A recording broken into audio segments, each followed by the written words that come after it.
Boa tarde.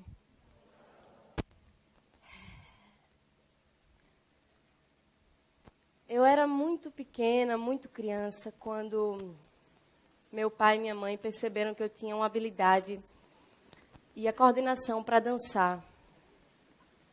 E minha mãe, uma pessoa muito sensível, estimulou isso. E aos 6 anos de idade eu entrei na Escola Municipal de Frevo. Comecei a ter aulas com o meu grande mestre, Nascimento do Passo, e fui me aprimorando tecnicamente e me profissionalizando como dançarina. Ainda muito nova, eu participei de vários concursos em Recife, concursos de dança, e comecei a ganhar alguns prêmios.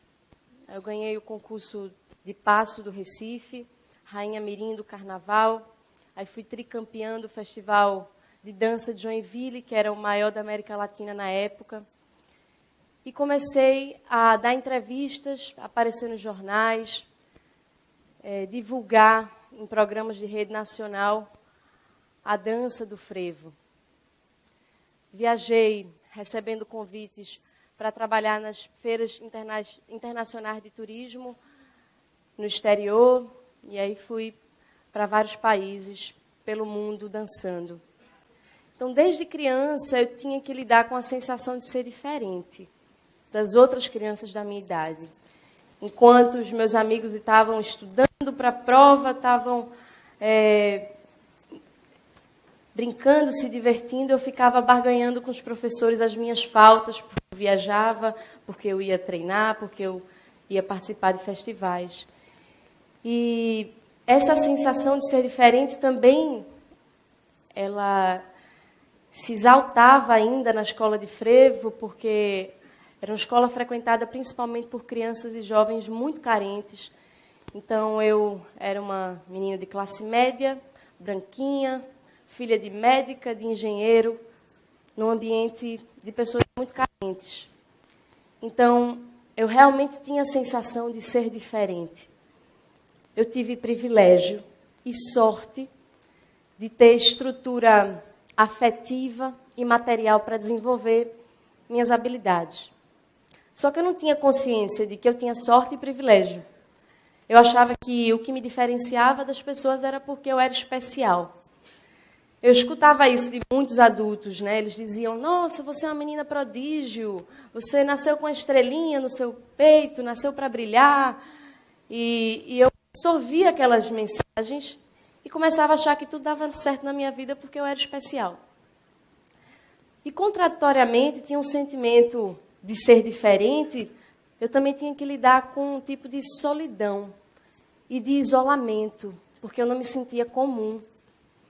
E isso fez com que eu começasse a perceber que tinha alguma coisa errada aí em ser especial. Porque eu via que as pessoas gostavam de mim pelo que eu era, pelo que eu fazia de bom. As pessoas gostavam de mim pelo que eu exercia bem. E não pelo que eu era de verdade. Na intimidade mesmo, quem me conhecia era a minha família. E na minha adolescência eu tive vários atritos com a minha irmã, ela que o diga. Eu era muito egocêntrica, tinha uma dificuldade muito grande de reconhecer o valor das outras pessoas. E eu vi que eu tinha que lidar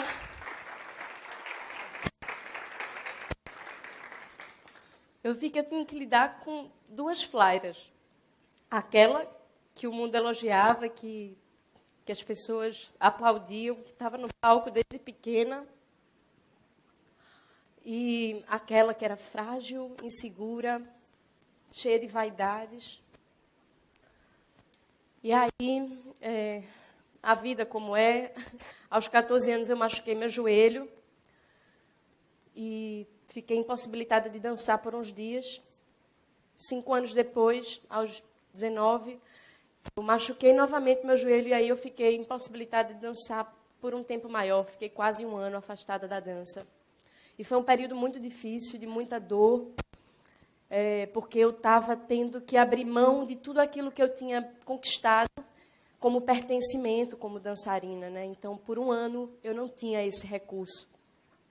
E foi importantíssimo para eu poder me enxergar, de outro jeito, né? Quando eu voltei a dançar, que eu vi que eu podia voltar a dançar, eu entrei numa grande crise sobre ser artista. Porque, para mim, não fazia mais sentido ser aquela bailarina colorida que dava saltos e que representava a cultura popular de Pernambuco. Isso já soava meio falso. E aí eu disse, o que é que eu vou fazer com essa dança? O que é que eu faço com esse frevo? Que corpo que vai representar agora esse meu estado de espírito, esse lugar que eu tenho buscado? E aí, dentro desses questionamentos, eu, junto com a minha amiga, Bela Maia, que dirigiu e concebeu, criamos o nosso primeiro solo. Ela concebeu junto comigo meu primeiro solo de dança, que tinha como o título uma pergunta. O frevo é teu? Esse solo foi um divisor de águas na minha vida, porque foi a primeira vez que eu fiz um trabalho de dança que eu não esperava ser elogiada. Eu estava me abrindo para a possibilidade do estranhamento das pessoas e do fracasso. Eu não queria subir no palco para fazer os pulos virtuosos, as coisas que eu sabia que as pessoas já iriam gostar. Eu queria realmente investigar uma coisa que era mais interna, que podia não ser bonita aos olhos do grande público. E aí, para minha surpresa, esse solo foi muito bem recebido no festival que eu apresentei. E eu recebi um convite para apresentar ele em São Paulo, no Instituto Brincante, de Rosane Almeida e de Antônio Nóbrega. Levei o trabalho para lá. E pouco tempo depois fui chamada para morar lá em São Paulo, para trabalhar nos projetos do Instituto. E aí foi uma outra crise, sair de Recife, ir para uma cidade onde eu não tinha memória, porque aqui eu andava na rua, algumas pessoas reconheciam, diziam, a menina do frevo, a menina do frevo. E lá eu não tinha memória, podia dizer que meu nome era Maria, todo mundo ia acreditar. Então, em São Paulo, entrei nessa crise também sobre como lidar com a minha arte. Eu precisava catucar alguns lugares dentro de mim. E aí eu entrei na terapia. E das várias sessões que eu fiz, tinha uma que eu me lembro muito bem, que foi um exercício meu terapeuta fez. Ele mandou eu ficar numa posição abaixada, assim, que era uma posição desconfortável. Ele me deixou naquela posição, saiu da sala, eu não entendi qual era o objetivo daquilo. Então, eu fiquei resistindo àquela posição o máximo que eu pude. E alguns minutos depois, ele voltou para a sala e me viu intacta, na mesma posição. E ele queria realmente trabalhar comigo essa minha necessidade de parecer estar confortável, mesmo em situações desconfortáveis. E aí, nesse dia, conversando com ele, eu concluí o quanto que eu tinha me tornado refém dessa necessidade de parecer ser boa. Crescer no palco tinha me dado esse recurso de aprender a fingir muito bem as minhas dores. Porque o dançarino, muitas vezes, está com dor muscular, entra no palco e tem que dançar. Ou quando erra uma coreografia, tem que fingir que nada aconteceu. Ou então, quando leva uma queda dançando, tem que levantar e continuar. Então, eu tinha assimilado isso e levado isso para a minha vida também. Ao ponto de... Eu lembro até de uma história, quando eu tinha 9 anos, minha mãe gosta muito de contar isso. Eu, dançando no Recife Antigo, estava descalça, aí ralei meu pé, começou a sangrar. E minha mãe viu aquilo, ficou apavorada, disse, minha filha, seus pés estão sangrando, Flaira, para de dançar. E eu, na hora, respondi, mãe, não se preocupa que o que me importa são os aplausos. Era muita pretensão da minha parte achar que eu ia conseguir carregar tudo sempre como se fosse um palco. E aí, com o tempo, depois dessa história do solo, eu tinha me encorajado realmente a fazer coisas que tivessem de confrontar as minhas fraquezas, as minhas fragilidades. E lá em São Paulo, eu fiquei me questionando, disse, caramba, se eu morrer amanhã, eu vou ter investido meu tempo tentando ser o melhor de mim. O que é que eu fiz? O que é que eu não fiz ainda que eu gostaria muito de fazer? A primeira coisa que me veio na cabeça é cantar. Eu amo cantar. Só que, diferente da dança, eu não tinha facilidade para cantar. Eu, quando era criança, tinha muita dificuldade, tinha vários problemas nas cordas vocais, fui para a fonoaudióloga porque eu ficava rouca, tinha fenda, calos, e uma série de problemas. Era um lugar de muitas emoções. Eu costumava dizer que quando eu estava sob forte emoção, ou eu ficava eufórica, falando alto, ou eu ficava muda. Então, eu via que a minha voz representava um lugar difícil, e era ali que eu queria ir, porque eu sabia que ali eu ia conhecer alguma coisa mais sobre mim. E aí, nessa sede, eu chamei 2 amigos músicos de São Paulo, Leonardo Gorosito e Alencar Martins, e a gente começou a arranjar algumas letras que eu já tinha escrito, desse meu processo de autoconhecimento, de descobertas. E aí nasceu o meu primeiro disco, num tom bem confessional, meu primeiro disco intitulado Cordões Umbilicais. Era a necessidade de incluir mais as pessoas ao meu redor na minha criação artística. Chamei minha irmã, tivemos uma parceria juntas numa das canções do disco. Meu pai e minha mãe cantam no disco. Tirei fotos do meu sobrinho recém-nascido como imagem para o encarte. E aí divulguei na internet aos poucos. E a primeira música que eu divulguei na internet era a música que eu mais tinha vergonha de cantar. E era exatamente por isso, porque eu tinha mais vergonha. Eu disse, vai ser a primeira que eu vou colocar. E aí eu coloquei Me Curar de Mim, que dizia assim: sou a maldade em crise, tendo que reconhecer as fraquezas de um lado que nem todo mundo vê. Fiz em mim uma faxina e encontrei no meu umbigo o meu próprio inimigo, que adoece na rotina. Eu quero me curar de mim, quero me curar de mim, quero me curar de mim. O ser humano é esquisito, armadilha de si mesmo. Fala de amor bonito e aponta o erro alheio. Vim ao mundo em um só corpo, esse de 1,60 m.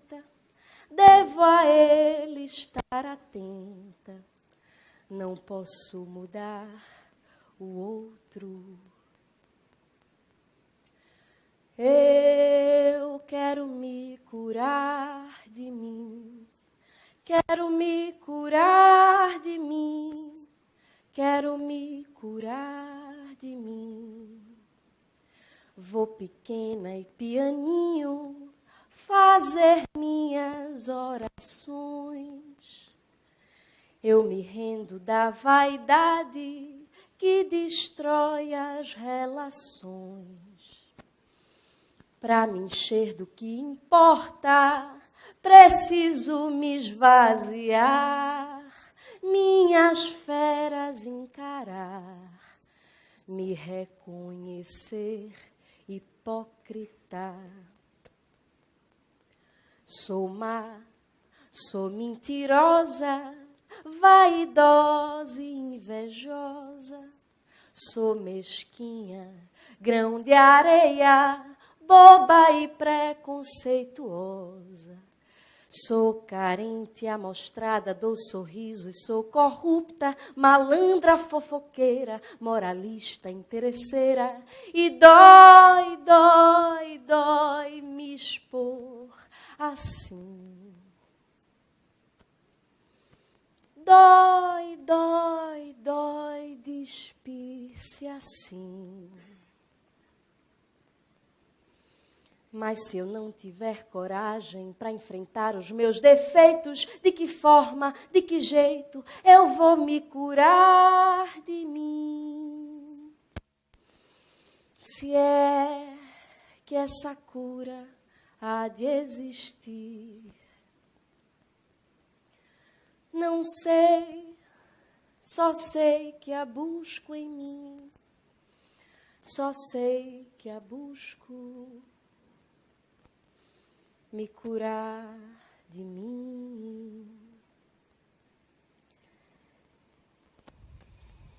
Para minha surpresa,